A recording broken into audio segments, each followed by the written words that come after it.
Hello बच्चों, क्या हालचाल है आप सभी का स्वागत है आपके अपने चैनल पढ़ाई विद डीसी में। आज हम छोटा सा टॉपिक कवर करने वाले हैं चैप्टर नंबर 2 फेडरलिज्म से, जिसका नाम है टाइप्स ऑफ गवर्नमेंट।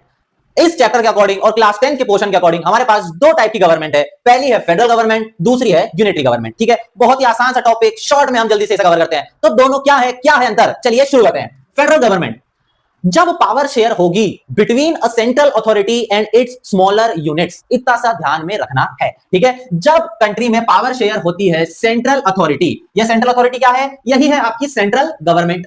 यही है आपकी सेंट्रल गवर्नमेंट। जब कंट्री में पावर शेयर हो रही है between central government and it's constituent units, ये कॉन्स्टिट्यूएंट यूनिट्स क्या है? यही है आपकी state government and local government. जब इन दोनों के बीच में पावर शेयर होगी, हम इसे ही कहते हैं फेडरल गवर्नमेंट या फेडरलिज्म। ठीक है, this is only called federalism और फेडरल गवर्नमेंट। इसके और क्या फीचर्स हैं? हियर इस गवर्नमेंट में state government is answerable to the people. State government separately answerable है किसको? पीपल को। स्टेट गवर्नमेंट भी पीपल को रिस्पॉन्ड करेगी, सेंट्रल गवर्नमेंट भी पीपल को रिस्पॉन्ड करेगी। ठीक है, नेक्स्ट क्या है? Both levels have separate powers and jurisdiction.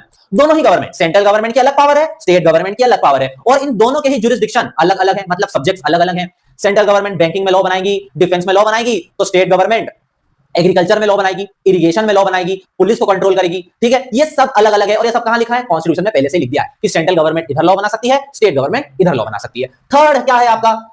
एक और फोर्थ पॉइंट में लिख सकते हैं कि इधर फेडरल गवर्नमेंट में स्टेट गवर्नमेंट या central government can not order, central government order नहीं दे सकती किसको? State government. ठीक है, simple, central government can not order state governments. Next है आपकी यूनिटरी गवर्नमेंट। इधर क्या है?